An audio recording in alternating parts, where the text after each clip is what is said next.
All right, so shall we go? Yeah. Welcome to Before After Omu. This is our fourth episode in which we follow Chizuo Matsumoto and Tomoko Ishii in the early years of their marriage. Our previous episodes covered the historical context for the increase of cults in Japan in the early years of doomsday cult guru Shoko Asahara. His birth name was Chizuo Matsumoto, and we will continue to use that name until we get to the part of the story in which he changes his name. This episode builds on the previous one, so we do encourage listeners to start at the beginning, or at least episode 2. I am Atsushi Sakahara. I am a filmmaker based in Kyoto, Japan, and I am a survivor in the subway gas attack in 1995. I'm Pearl Chan. I'm a film and birth worker based in Hong Kong. Before we start today, I wanted to ask you to please rate and review our podcast on iTunes or wherever you listen. We work very hard on bringing you the truth about the terrible cult and the Shoko Asahara. Please support us with a few minutes of your time. Thank you. And with the last few episodes, our research relies heavily on the work of Fumihiko Takayama's book, Birth of Asahara, in Japanese, Asahara Shoko no Tanjo, which has not been translated from Japanese to English yet.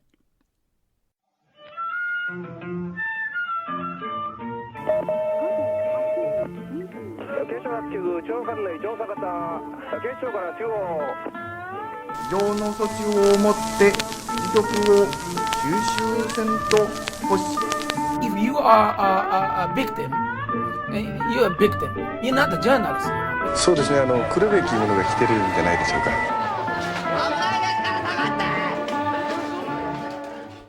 For this time in their lives, Fumihiko spoke to Hideo Nakajima, a sushi chef at Chizuo's main haunt around this time.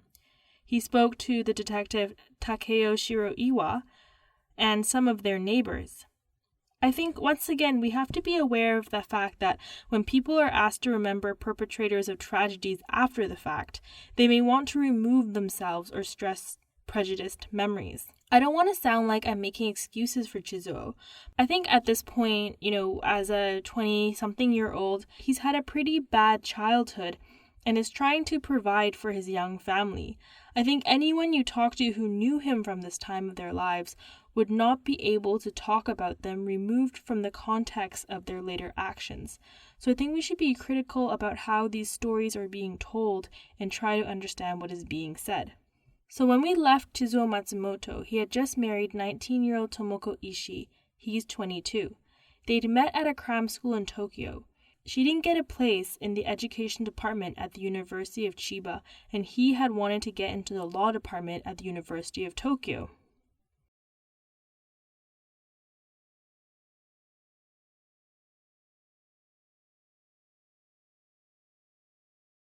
Since graduating technical school as an acupuncturist, he's worked on and off for his brother, at a massage parlor in Kumamoto and another one in Tokyo, as well as 6 months where he disappears off our radar. At this time, they're already pregnant, and it seems after they get married, both give up plans to go to university. Chizuo is not recorded to have told anyone after this point that he intends to go to the University of Tokyo. And this is something he's, talked about for a long time. He's constantly talking about how he really wants to go to the University of Tokyo, how he wants to do his law degree, how he wants to become a politician. But it's not recorded that after he gets married, he continues pursuing it, and that he continues talking about it. Yes, he sort of gave up, I think, And they married on January 7th, 1987. They just did the exchange of engagement gifts only. It is called a yuino in Japanese. Usually for the formal full set of a marriage ceremony is like a yuino and also a ceremony and a party. But they just did the yuino. That's the most frugal way. So usually Japanese weddings have 3 parts to them, right? Is it common to do just the yuino? If you cannot afford, or in my case too, my marriage was done only for yuino. my family member, and my ex-wife's family member. And I rented a room at in 5-star hotel in Tokyo, just to make my ex-wife feel better. But, we didn't do a party. We didn't do anything fancy. So it's just an engagement it's like engagement. So you exchange gifts, like the two families exchange gifts, and then have like a small meal. That's right.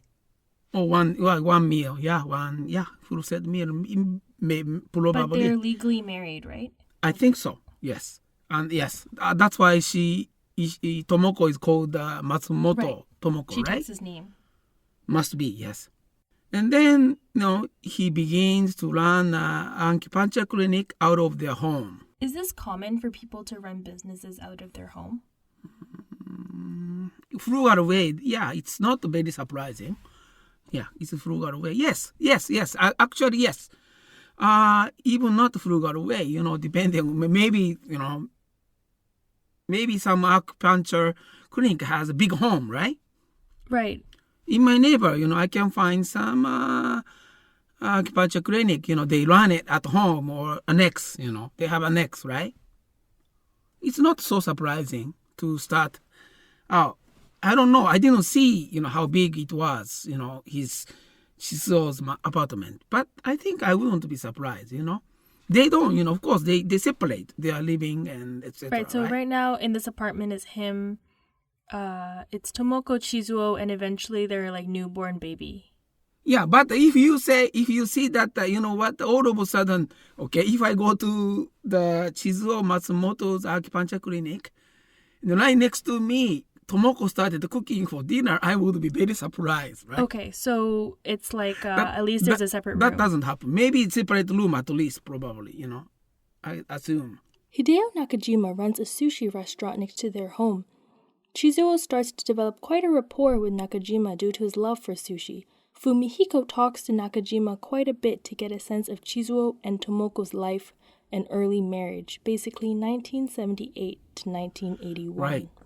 That's, yeah. And, Chizuo Matsumoto comes in one day, usually they orders Joe sushi, as opposed to Joe means very good one. And Nami is a regular, and he ordered expensive Joe sushi. And he said, my name is Matsumoto. I'm new here. I don't know the area. Please remember me. And Nakajima is from Kyushu, And when Chizuo finds out he's from Kyushu, Chizuo tells him that he was also from Kyushu and Tomoko is from Oita. Kyushu is the third largest island in Japan, and it is in the southern part of the country. Chizuo is from the Kumamoto prefecture, which is in Kyushu, but Tomoko is from Chiba, which is really not even half an hour drive from where they're currently living, where Nakajima's restaurant is. And so it's a little bit of a weird thing to tell a lie about. It's kind of pointless to lie about because why does it really matter where Tomoko was from? But Mr. A, the mob boss who supported Chizuo, is from Oita. We covered Mr. A in the previous episode. So we know that he really respects Mr. A and he really loves Mr. A. And so one way of looking at it is that his claim that Tomoko is from Oita is his respect for Mr. A. It's such a silly lie that Nakajima could be like, "Oh, Tomoko, I hear you're from Oita," and she'd be like, no." Like, I think it's also, so I think, I don't know. It's quite same in anywhere, but Kyushu people have their own bond among cross feeling, among Kyushu people. Tohoku too. Tohoku meaning east, northeast region too. It's very region. So I think he wanted, Chizuo wanted to take advantage of it by telling a lie. Like that's also another reason why he said that. I don't know. Maybe among Japanese, if you speak Japanese, somewhat you can tell where the person is from. I have a very distinctive Kansai accent, right? Kansai meaning West accent, from West region in Japanese. So maybe, Chizuo noticed and then started, Yeah, it's just such a weird thing to lie about. I understand how he learned to do that, Mm-hmm. That's what necessity for him, maybe to survive in the society since Right. with his handicap and everything, Right, it makes him more Yeah. important. And also that's kind of the way, it's because since he was taking care of so many clients through his job, right? And then he must have learned how to be treated as closer, or nicely. So, this is not the very first time for him to work in near Tokyo or Kanto, right? He used to work in near the Todai too, right? Right, and the thing is, like, he's actually been working his whole life, right? Like, he would Right. work part-time during school, and, like, it's really not new for him to be trying to get on people's good side. Right. So I understand where he comes from, somehow, So I he goes think to I the sushi understand. restaurant every night after work, pretty much, and gets sushi and a beer, and just seems to really quite enjoy himself there. Must be, it's expensive. It's a good meal, Yeah, Japanese don't, I would like to share the truth. Japanese don't eat sushi every day, We would never have guessed. right? Sushi is a good meal, Yeah, I had sushi for my birthday. Do you? Okay. Really? When did you? Recently? I have to congratulate your birthday. Yeah, my birthday was last Thursday. Maybe the Thursday before. Okay, congratulations. I didn't know. Sorry. That's okay. Okay. Yeah. So, Anyway, sushi is a treat for everyone, even the Japanese.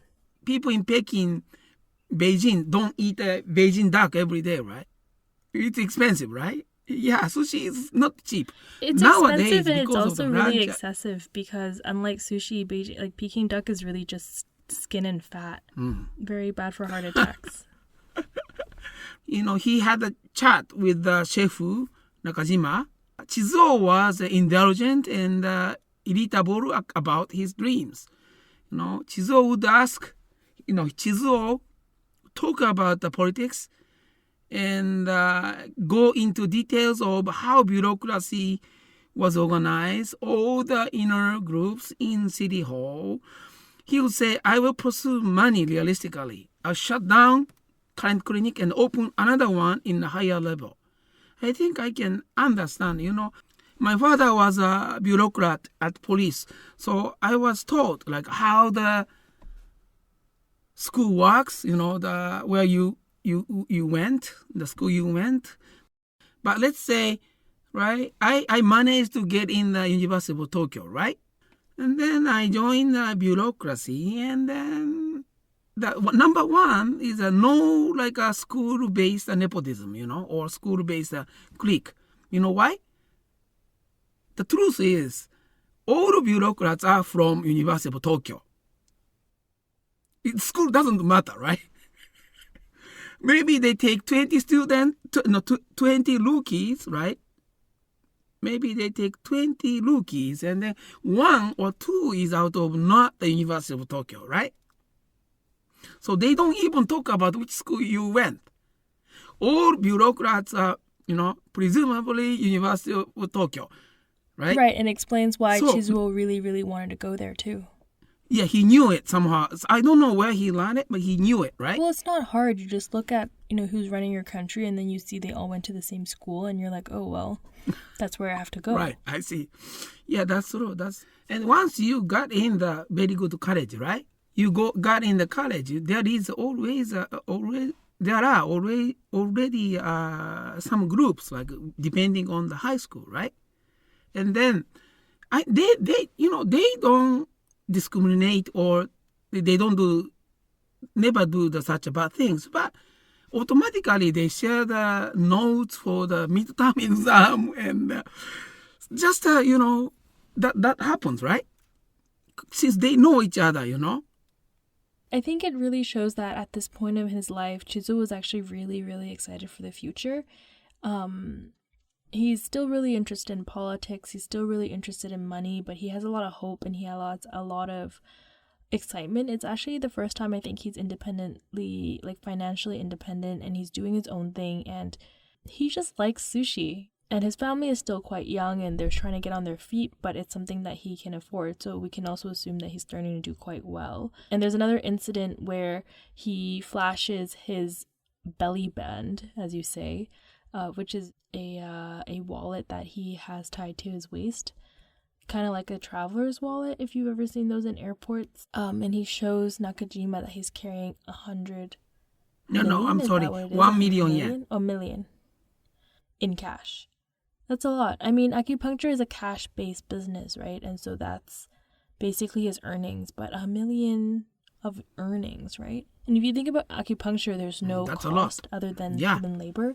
And then also, on top of that, I suspect that he doesn't pay tax, right? Don't you think? The way he does, you know? I mean, we don't know that actually. We assume he doesn't pay all his taxes. Maybe, you know. I don't know, maybe, you know.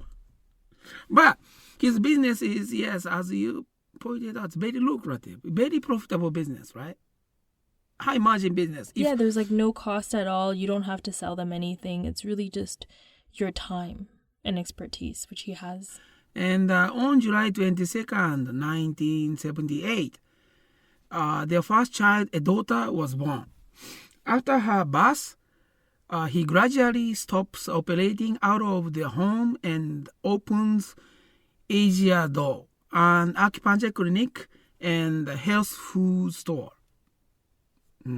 At this time, the diet boom in Japan is starting up, and Chizuo takes advantage of this. Asia Do focuses on weight loss and supplements, and he hires a couple of beautiful assistants.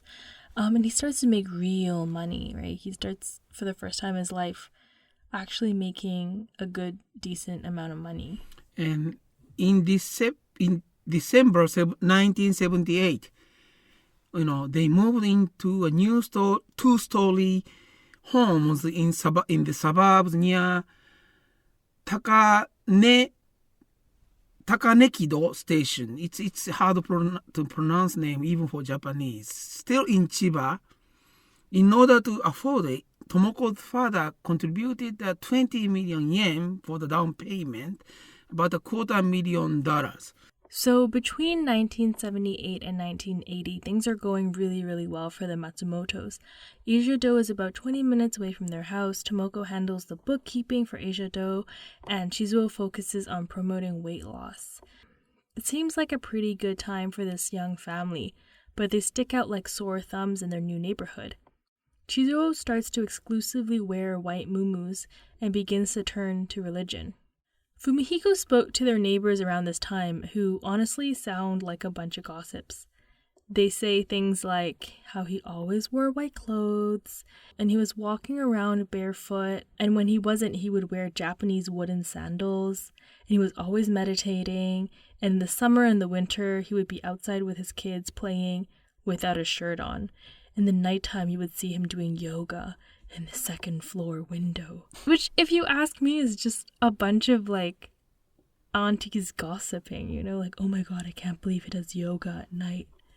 What do you think, Atsushi? Yeah. So I was yelling to my younger sister once in a while at night. So maybe in my neighbor, people think the same way. But, you know. I know, they're like, the guy next door is just sitting in his car in the middle of the But night. yeah, I understand that. That's, you know, I can imagine, like, especially in Japanese society, right? Yeah, if you don't like... It's a very weird family. Who are really there, you know? Yeah, why are they dressed so weird and always, like, meditating? And I think the funniest is that they're very upset that he's always playing with his kids without a shirt on, which honestly sounds pretty sweet, like, to be playing with his kids outside. All these aunties are, like, so upset about, like, seeing but his it's body. in winter. It's crazy, you know? Yeah. I mean, I think it's part of the training, right? Training, yes. So things are going really well, but Nakajima hears people complaining about Asia Do, and so we get a sense of what the weight loss miracles Chizuo was promoting at the time through what Nakajima tells Fumihiko. Yes, so people would come in and complain saying, sure, I'm losing weight, but the system is one meal a day, and to buy his supplement. Of course, I will lose weight if I don't eat. Simple way, The trick is always like that, I mean, right now we call this intermittent fasting, this idea of eating one meal a day. Fasting is also something that's done across religions, including Islam and Buddhism. The supplements, though, do sound suspicious, and I'm suspicious of any supplement peddling in general. In any case, his gig goes pretty well until in July of 1980, he's busted for fraudulent insurance billing and is fined 6.7 million yen. I wanted to talk a little bit about the use of Chinese medicines in Japan and its relationship with the insurance. So in Japan, healthcare is covered by the National Healthcare Insurance, which everybody is able to access. In Japan, traditional Chinese medicine has been included in the healthcare system since 1967. I was actually reading about how 2009 they had actually wanted to cancel including Chinese medicine, which they called Kampo. This was met with a lot of resistance, so they continued to cover it.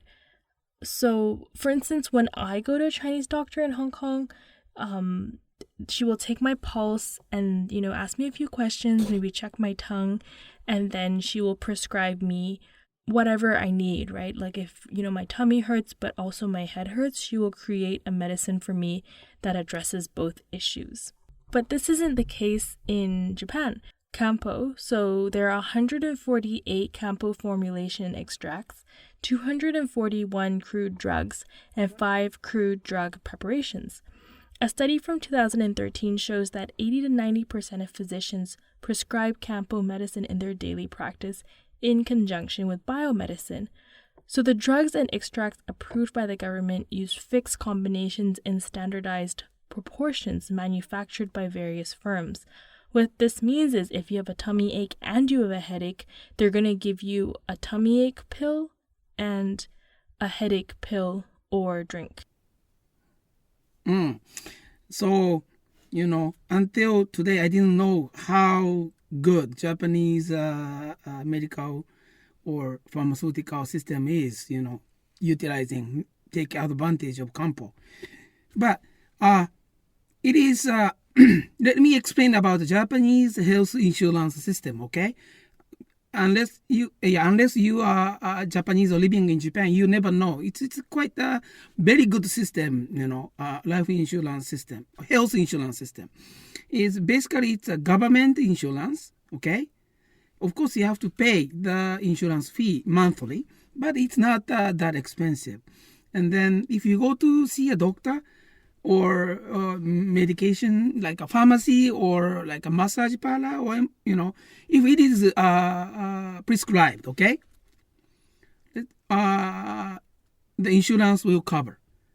Like maybe in my case, I am taking a national health insurance as a independent worker, so 70% is covered. And in the case of my mother, she had a stroke, so she is now categorized as a physically handicapped person. So her medical cost is covered 100%, including drugs. So the old people sort of using hospitals and and the massage parlor and etc. too much, if it is prescribed. So it is very, very easy to do malbilling, by the doctors or like a massage parlor or acupuncture expert. And so it's quite common for us to see the article that some medical people were arrested for the malbilling, which is very good system, but they shouldn't abuse, but they do, That's a reality in Japan, yes. Yeah, I mean, for us, we don't actually know what exactly Chizuo did. We do know that police found a prescription pad, but we aren't actually privy to the details of what the insurance fraud was. Right, we don't know. According to the Fumihiko Takayama's book, somehow the Chizuo obtained a blank prescription book and used it for the malbilling. Maybe he bribed the doctor or something, and I don't know how he used it, I don't know. But so that's why, in a sense, we have to be careful. He was asked to pay a 6.7 million yen to return. He was not arrested yet. So the insurance fraud issue did change him, and this event seems to have started his frictions with authority and, finally being held accountable for his actions. A 6.7 million yen fine is about $90,000 today. I think 6.7 million yen he was asked to return, according to Chizuo. According to Miko Takayama's book, he was asked to return 6.7 million yen. As he becomes more interested in religion, Chizuo has a hard time balancing his family life with spiritual commitment. He's trying to find a way to be both religious and able to stay home and play with his kids. I think we've seen that he quite likes playing with his kids.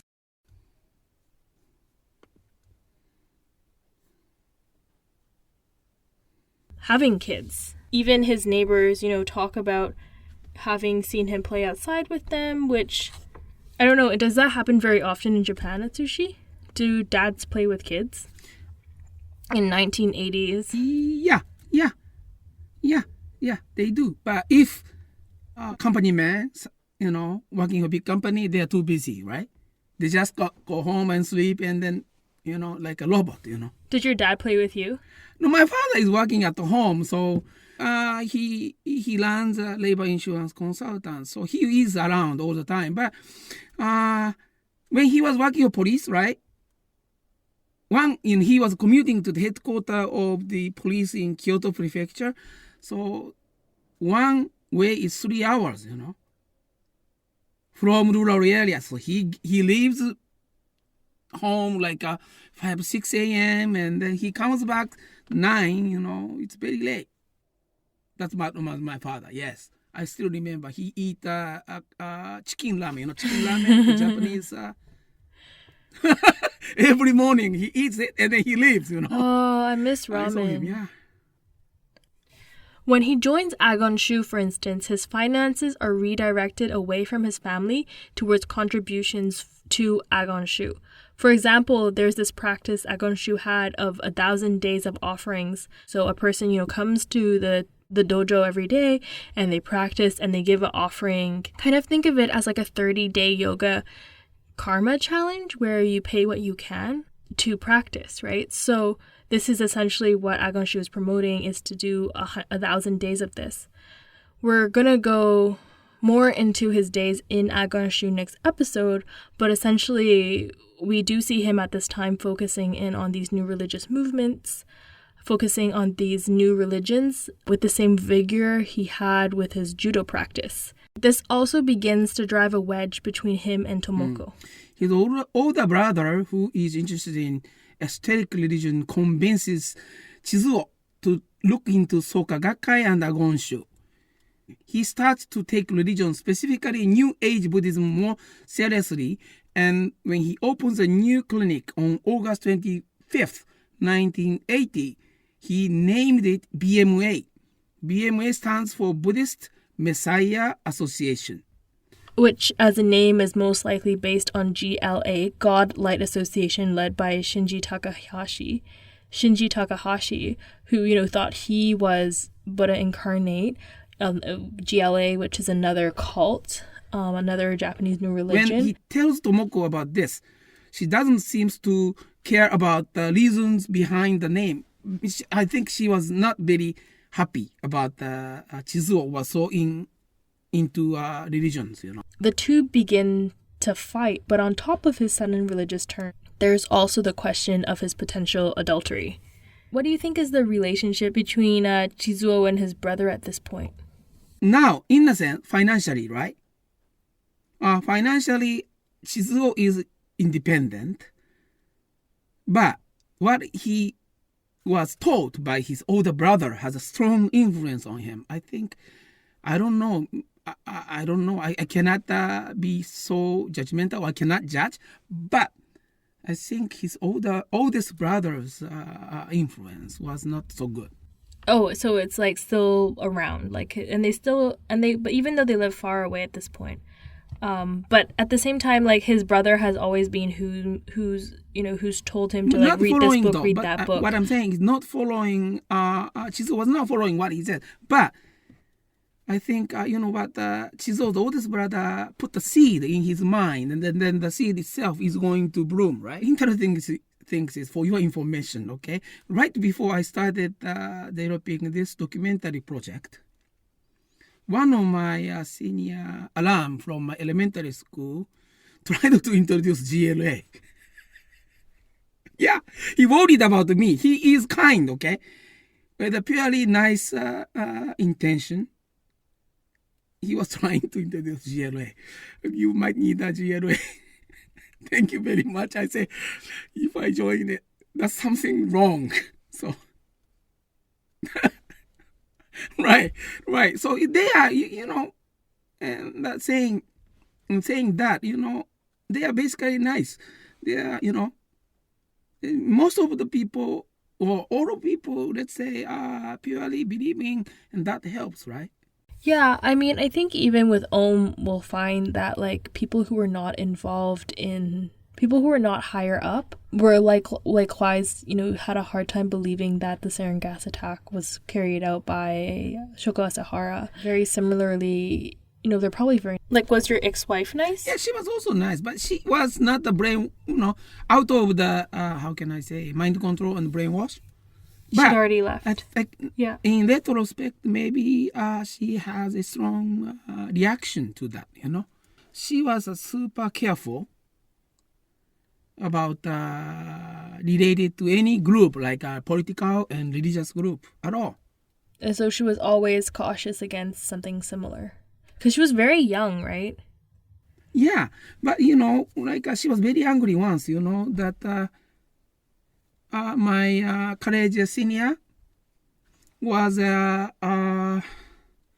very well-known politician, right?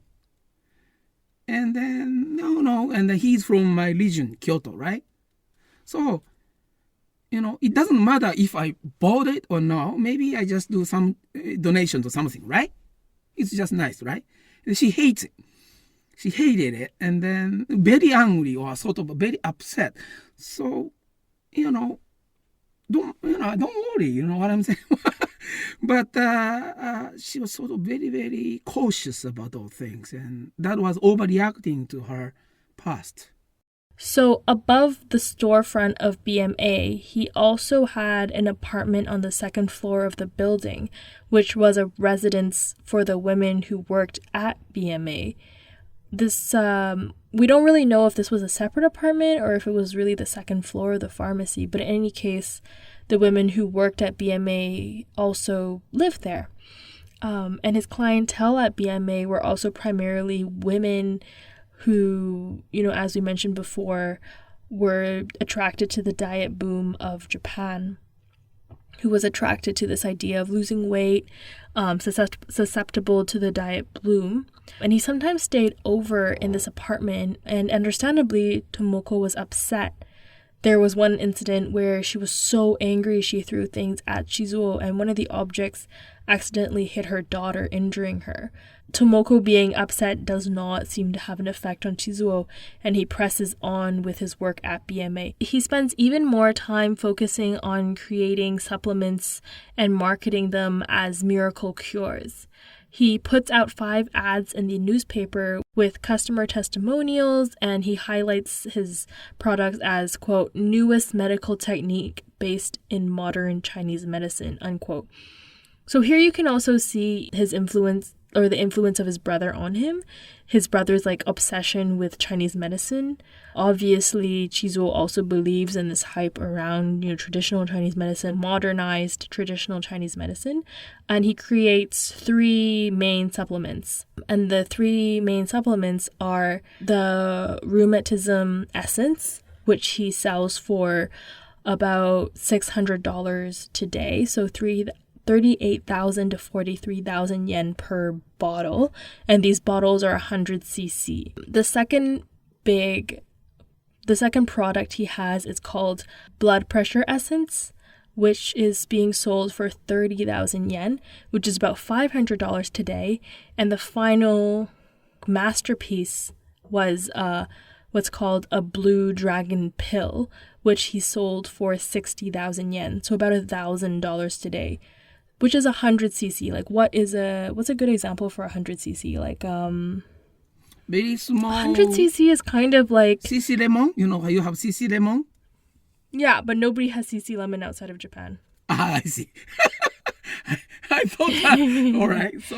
How about hotel shampoo? Yeah, the slightly larger. You know, shampoo is smaller, right? Yeah. Slightly larger. It's good. So good. the hotel example. shampoo of a very generous hotel. Yes. Okay, now where are we? It's so lucrative business, you know. Can't believe. It's almost money, right? He is selling nothing for money. I think that was also another very unfortunately incident of many unfortunate series of incidents that he learned how to make money by doing this. These claims were advertised on the bottle labels as well as in the ads he took out. He claims that rheumatism tincture could cure back pain in 30 minutes and hired young people on a part-time basis to distribute flyers in Funabashi, Chiba, and even in downtown Tokyo. People in trouble, like a health trouble or psychological trouble, you know, they would easily jump on those things. And they cannot make a good judgment, right? That's the risk. For example, you know, I tell you, I was dumb at high school, right? I wanted to be smart, right? So I read the book. The book tells me that, okay, put the plastic bag in front of you and then breathe out CO2 into a plastic bag, right? And take it again. And keep doing it. So I keep breathing the CO2, right? Then that helps me to broaden the blood, how can I say, vein, circulation, vein to the brain, right? So I once tried it, What? Seriously, maybe I try it, So I was very open-minded for that, right? That doesn't hurt me. That doesn't cost me and my parents at all. But I tried it, right? Maybe that could help me to be sharper, right? So it is hard. But in my case, we can laugh because nobody damaged and that was just an attempt, right? But for the people who suffers from some physical pains and chronic diseases or something, that's very, very bad things to do. I mean, self-medicating is a big deal. It's very common for especially the elderly to self-medicate. And it's a problem because, they're like, oh, like you have a cough. I had a cough. Like, this is what the doctor gave me. And they give their friend like the rest of their antibiotics or whatever. That's very bad. Yeah, I totally agree. That can be very dangerous, but quite often people do, right? And he would manufacture these items from a warehouse next to his home. His scheme was pretty simple, create these tinctures cheaply and sell them for big profit. His first ingredient is a ginseng, and he buys 10 kilograms of Korean ginseng here. He buys 10 kilograms of Korean ginseng here for 50,000 yen and turn it to powder. Then he added the Japanese. But he buys ginseng hair. Like if you think of a root or like the little roots that sometimes you see on carrots, like he's just buying those like ends. Anyways, so that's why it's like so cheap. Yeah, then he added Japanese radish and carrots and snake skin, and it also. What is the carrots? Did he really add carrots? Japanese carrot, yes. Is Japanese carrots daikon? No, carrot is carrot. Radish is radish, you know. Oh. In Chinese, we call radish a white carrot. Is that right? How you call white carrot? Well, a radish, right? We call it a bak lo bak, and then a carrot is a lo bak, and then a green carrot is a tang lo I bak. don't know. I don't think we have a green carrot. I don't know. I've never heard of that. Maybe we would name it. Oh, we use it mostly for soup. I don't know. But according to the source, and he bought 10 kilo of the ginseng, like a Korean carrot. That's how we write in Japanese. Here. Only here, right? And that's only 50,000 yen. And and he made them powder. And then he also made the powder of the carrots from Japan. And then also the snake skin. And So would a Japanese carrot be Japanese ginseng? no, Or different it's still? like a carrot. Just a you know, carrot. when you go to a supermarket in North America, reddish one. Like a you know, Bugs Bunny usually carrot. rabbit eats, right? Yeah. that carrot, you know what I'm saying? We're saying, you know, in Japan, carrot is carrot. And then he mixed with the Chinese medicine and powder or skin of a mandarin orange. Then put it in the liquid. And that was vinegar and ethanol. Ethanol, yeah. Ethanol, is that how you call ethanol for medical use, right? Yeah. Currently short in whatever, supply. You know, antiseptic, you know, for antiseptic, you know. And then he let it sleep for some days, and he put it in a 100cc or 200cc bottle. That's a money machine for him, you know. That's how he made a lot of money, probably. It's easy. Yeah, I mean, if you remember, they're selling for $500-$600 a bottle, $1,000 a bottle, and it's essentially made of pretty inexpensive ingredients. And he made a lot of money to the point where the police started paying him attention in 1982. And this is where we meet Detective Takeo Shiro-iwa. Takeo Shiro-iwa was an assistant inspector of the Metro Tokyo Police Security 2nd Unit. He was told to investigate Chizuo in 1982, and it sounds like at first he was quite uninterested in Chizuo. He was interested in bigger pharmaceutical cases, specifically the connections of bureaucrats, politics, and the private sector, but instead he was sent to look into Chizuo Matsumoto. Their investigation got serious after they went to Shinjuku's Keio Plaza Hotel, where Chizuo Matsumoto had rented out the conference room to promote BMA products. Is it actually common to rent out conference rooms for product promotion? Like, that seems to me like quite an odd thing to do. I think I can imagine, meaning I don't know. I don't go that kind of a place, but I can imagine how they do. That means it's sort of common in Japan, right? Yeah, like... I mean, I know that seminars are common in Japan and a lot of people attend seminars. Is it like that? Like, it's sold as an event where Chizuo's talking about these, like, new medicines rather than just, like, a store? Yeah, they go. I think so, they go. And, like, I don't know, like, seminar business is also very lucrative business. You know, they sell know-how on how to make money, right? Or, like, isn't that how Maria Kondo started? Like, doing seminars? Maria Kondo did seminars. Who?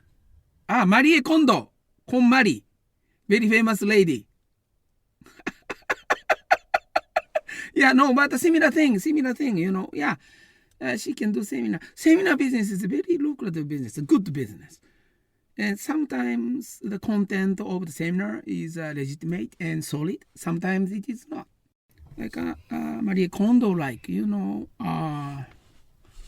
not only buying the product, But also buying, like, an expertise. Yes, advice, and then they would pay for listening to maybe Chizuo's story, right?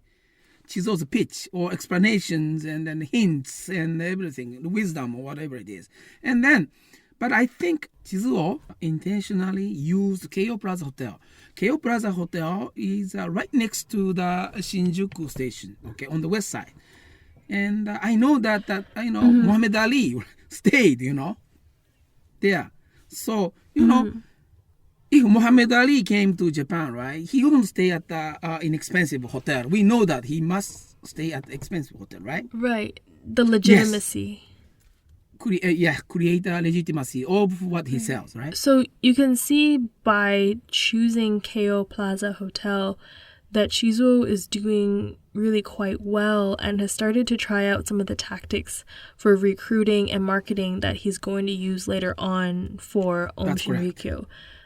I mean, I assume that the renting of Keio Plaza Hotel is very expensive, and Chizuo is very, very aware of money and costs, right? So he must have weighed it and decided that he would actually make more money than the rent for the hotel. That's very true. What he does was a prototype of the Om Shinrikyo later, right? Yeah, I mean, even down to the point of selling these miracle tincture cures, right? Because he would be using young people as foot soldiers, sending them out all over Tokyo to promote his items and selling items that were, very cheap to manufacture at a high cost. We can actually calculate how much it cost him to make it versus how much he would be selling for. And it's, it's pretty insane, the profit margin.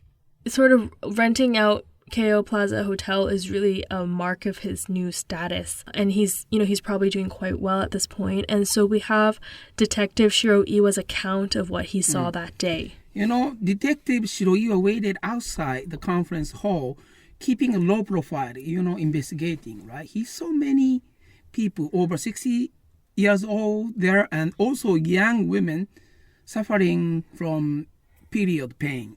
Later, he asked the old men about their experience, and some said that they experienced diarrhea and no positive effect. Chizuo repeated this kind of traveling sales and made a 40 million yen profit. It's a $500,000, right? Little less, American dollar, yeah. I don't know, depending on maybe a third million dollar, right? At that time, right?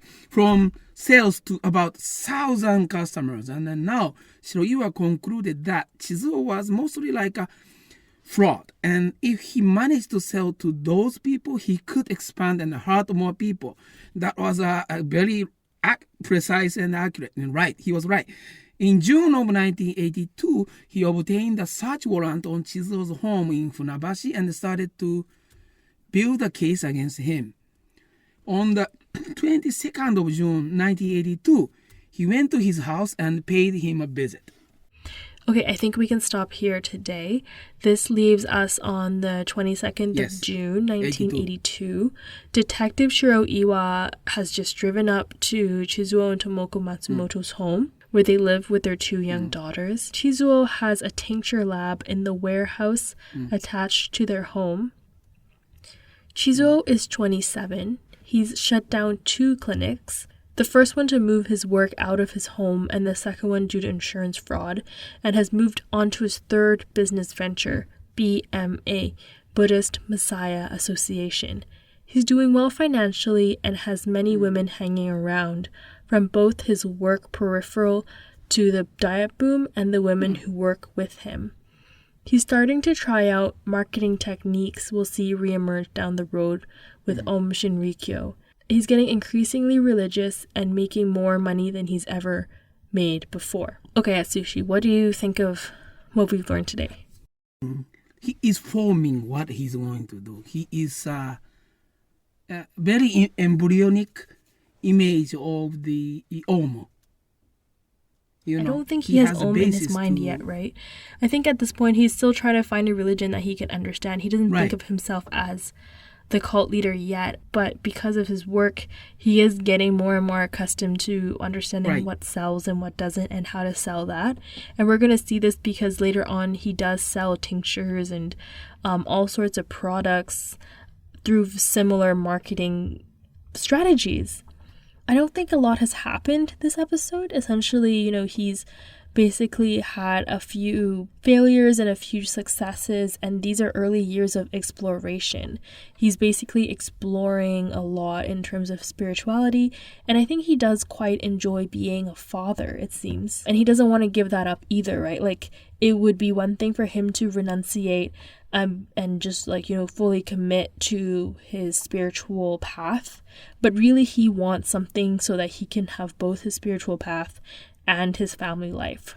And we're going to talk more about this next episode. We're going to cover, his time with Detective Shiro Iwa under interrogation, and also go back and talk more about his days with I have Agon a question. Shu. One question to you. To me, Yeah. it doesn't very strange, the combination of the Buddhist Messiah. Because I grew up in Japan. I don't know. How do you feel?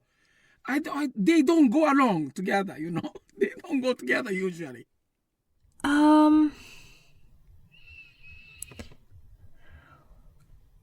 How do I feel? I mean, I don't know that much about Buddhism to be able to speak about it in terms of religion, but I think what you're fishing for is that it's a Christian idea imposed on a Buddhist tapestry. But I think we covered this in the first episode, this idea of these new religions using influences across the board and just kind of picking and choosing what they are interested in, right? Or what serves their purpose. Right. I feel that it's a very bad combination, Buddhist and the Messiah. I don't know. I'm not expert in religion, so I don't know. But, it's very bad combination. I can see that started out from this point, Messiah is like to someone who appears or shows up to help you, right? Salvage you, right? No, salvage, that's right. Salvage you, right? Salvation, right? Yeah, and then Buddhist doesn't usually need a salvation. They do it by themselves, right? Yes, but you see, if you go to the Omuzu facility, right? There is some saying taught by him. If you don't follow and you don't practice, you go into the hell, right? And then you experienced that reincarnation in that stage a lot of times, and then once you become like a dog or some animals, and then you suffer, right? And the suffering is eternity. That's what the later Shoko Asahara, Chizuo, is teaching his people, right? The other thing about a Messiah is that it's a divine appointment, right? Like, it's God or a higher power chose you. Yeah, and then also, the Japanese Buddhism is quite probably, I don't know about Myanmar Buddhism, but Japanese Buddhism's origin is like this. Basically, Japanese government installed the Buddhism, right, for their reign, right? So it's not like we learned Buddhism is great, or we have to be Buddhist, right? We didn't do that in Japanese. We installed Buddhism and 522. And we installed the Shintoism when we opened the country, when started the Meiji era. That's Japan, pretty much Japan. And then, for that, we didn't obtain the religion, right, for ourselves, right? There is a sort of, I don't know, I'm not expert, again, but sort of a vacuum in the mindset, right? When we suffer the pains, or whatever it is, and that was a good chance for Chizuo. That's my theory. But I don't know, that's everywhere, Even in Christian country like America, they have a cult. In France, they have a cult. Everywhere, there are some cults, right? Once I had the chance to talk to the Anti-Cult Association's professor, Mr. I think Nishida. He's very well-known anti-cult expert. And he said, in any democratic society, there must be a cult. We have to allow them to exist, unless otherwise we cannot maintain our democracy, right? Yeah, that's what he says, Otherwise, there must be a freedom of religion, right? If there is a freedom of religion, there is a chance for the cult exists. It's a risk we're willing to take. Unfortunately, that is a reality, So, so it's the same thing. That's the theme for my film, right? I'm not against the cult, or I am very democratic. I think democracy is very important for us. But if you explore it, there is something unfortunate reality we have, right? And I have another question to you. If you, let's say, Google, if you search in the YouTube about the coronavirus, is there any warning that you have to check with the government information? Oh, everywhere. It's like on Google Maps. It's no, on... meaning if you do YouTube, okay?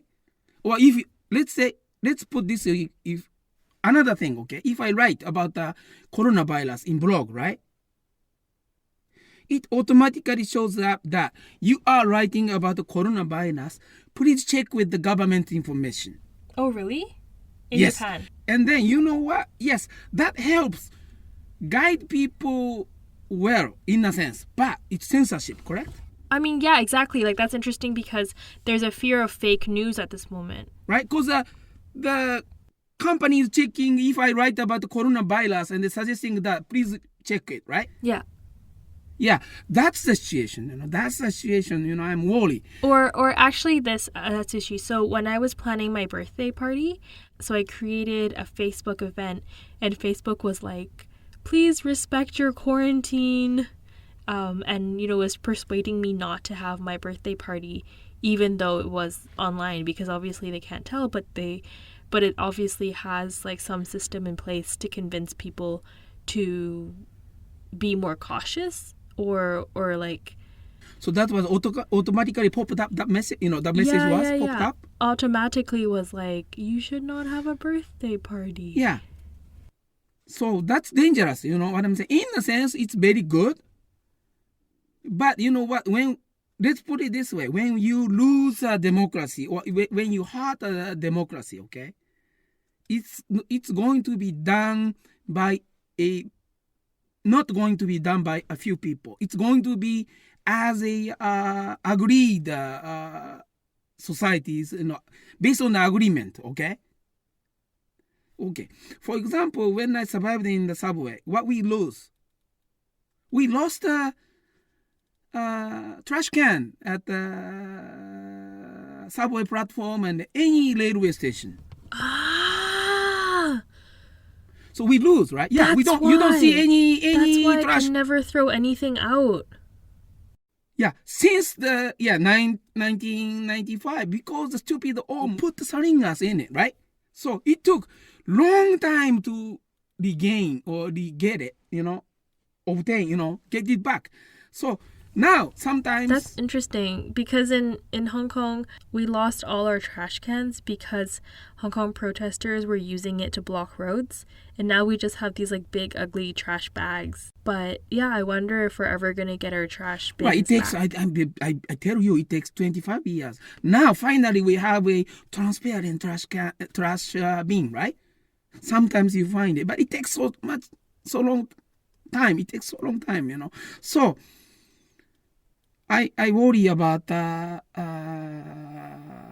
freedom of speech now for the coronavirus.